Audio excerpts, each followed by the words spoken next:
Work it all the time, don't forget, ladies. You're being judged all the time.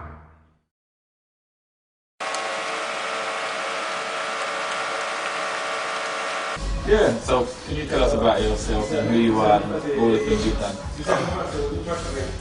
My name's Shola Yabadi, and I'm the chief executive of a company called Mahogany International. And within Mahogany International, we have a number of companies under it, which includes the Mahogany Bridal Show, which we're going for 15 years, which is an African Caribbean bridal show that we do once every year. And also we're actually going to do it in Nigeria next year. We have a top model color competition, which is an international modeling competition, which is aimed at models of color. So that's everything non-white, Asian, Caribbean, Hispanic, African, Caribbean, so on and so forth. And that is to try and find, top models of color and teach them about the industry and get them a chance to hopefully break into mainstream.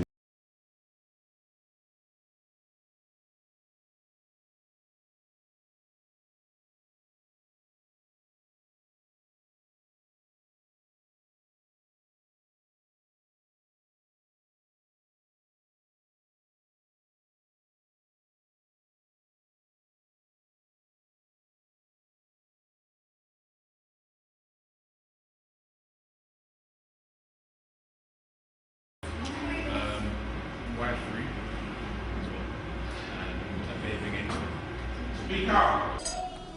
Your models, what is your motivation, your plans for them? When you see your models, do you see them making it, or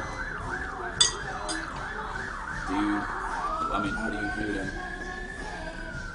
It's a bit like if we use football as an analogy. You've got some clubs which they call feeder clubs or selling clubs. I view Mahogany models as that. That the aim is to bring them up, make them good, and move them on.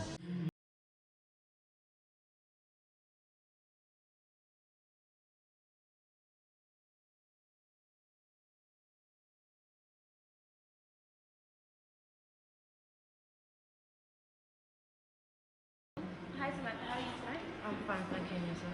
Good, thank you. Can you name me the first black supermodel to walk for Prada in, I think it was 25 years?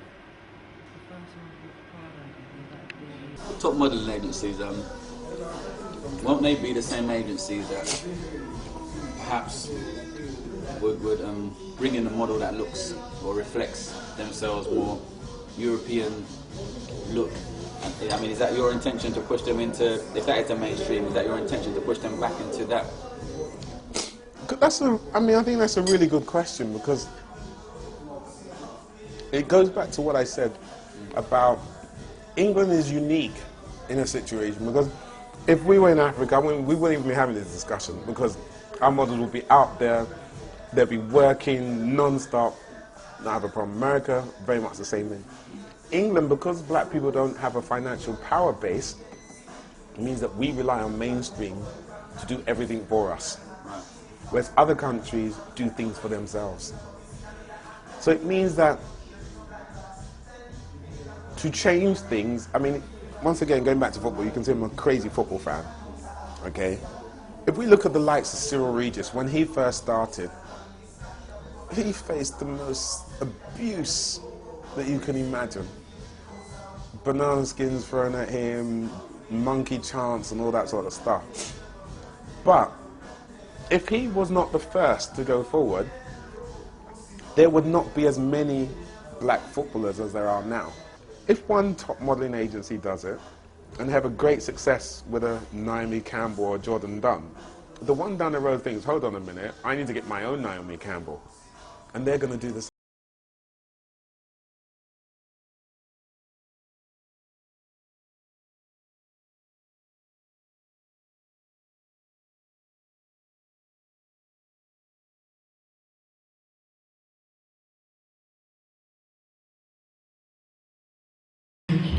Hi Abby, how are you feeling? I'm not too bad, thank you. Can you name 2 female Italian designers? So, you see yourself as a pioneer Are you the type of person that is opening the door for this change?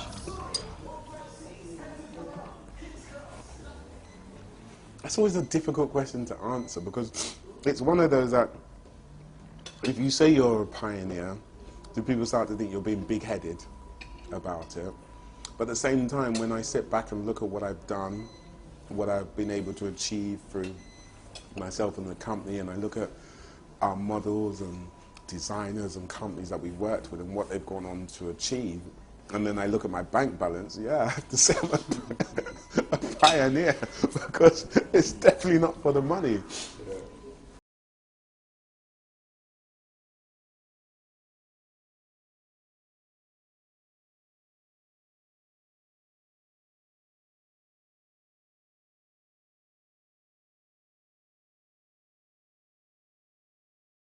How are you today? I'm okay, thank you. Okay. I'd like you to name me 2 French designers if possible. La Veille. So, what do you say to those critics that may say, we fought long and hard to integrate, and now all of a sudden we've got segregated institutions, i.e. top model of colour or a black acting agency, and that's a detriment to what we're trying to do? My response to that is easy, it's straightforward. In economics, there's a term they call supply and demand. If this so-called integration was working, there would not be, top model of color would not be a successful modeling competition. Because what will happen is all these models that enter my competition will say, sorry, mainstream is doing something good, why am I coming to you? Forget it, I'm going to them. Why are they not, in mass, the same sort of numbers that are applying to us, why are they not applying to these mainstream competition? Because the chances of them winning are very slim. They're not integrated, they don't feel comfortable, they don't feel at home. Okay, and that is what the issue is. It's purely supply and demand. Organizations like myself, competitions like what I do, you know, fashion diversity, top model of color, the Mahogany Bridal Show, they thrive and are extremely successful because we cater to a niche in the market. Just step back a minute. Look at me. As a model, do you think this looks like a pose?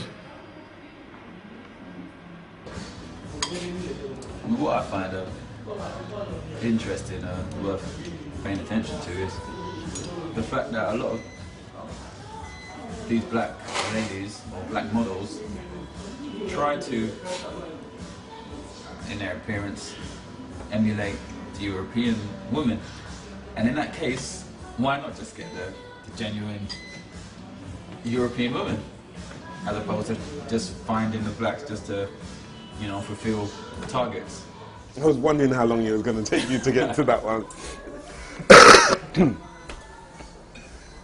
Excuse me. That is such a difficult one.